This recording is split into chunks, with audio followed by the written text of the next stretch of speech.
बोलिए तुलसीदास जी की जय। तुलसीदास जी का ये भजन मधु दीक्षित जी ने अपनी कलम से लिखा है और बहुत प्यारा भजन है। आप लोग पूरा भजन सुनिए और पूरा सुनेंगे तभी आपको पता चलेगा तुलसीदास जी के बारे में। तुलसीदास जी अपनी पत्नी को बहुत प्यार करते थे और वो जब वो अपने ससुराल पहुंचते हैं तो अपनी पत्नी से मिलने के लिए अपने ससुराल पहुंचते हैं तो रास्ते में नदी का पानी गहरा होता है और वो पार नहीं कर सकते। तो एक मुर्दा जा रहा था वहां से, तो वो मुर्दे पर ही बैठ के पार हो जाते हैं।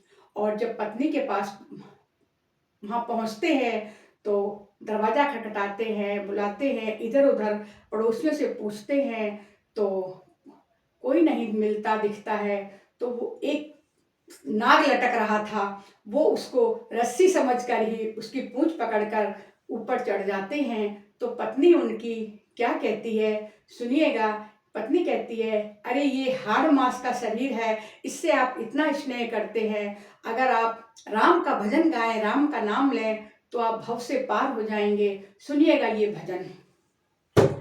तुलसी पहुँच गई ससुराल, जब पत्नी की याद सताई। तुलसी पहुँच गई ससुराल, जब पत्नी की याद सताई।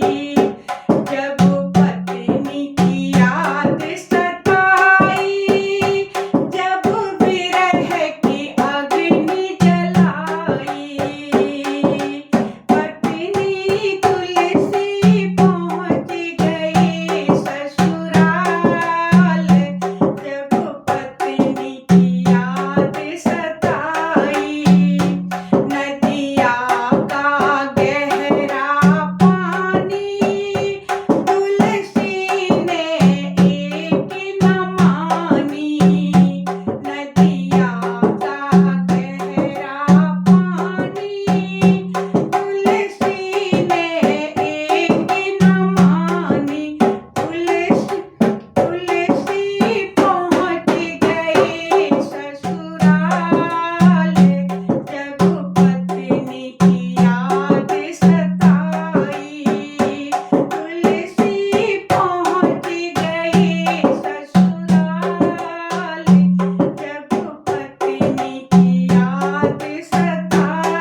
पत्नी कहती हैं कि इस हाड़ मास को इतना प्यार करते हो, अगर भगवान राम का भजन गाओ, उन्हें याद करो तो आप भव से पार हो जाएंगे।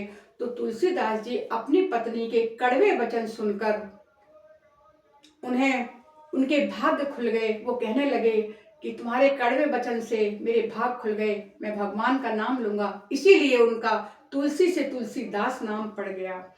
सब सुने कड़वे वचन तुम्हारे, अब खुल गए भाग्य हमारे। तुमने किया ही बड़ा उपकार, जब पत्नी याद सताई।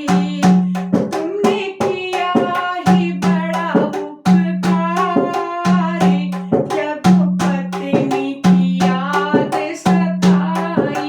तुलसी पहुँच गए ससुराल, जब पत्नी की याद सताई। जब पत्नी की याद सताई, जब विरह की अग्नि जलाई। तुलसी पहुँच गई ससुराल, जब पत्नी की याद सताई। बोलिए तुलसीदास जी की जय।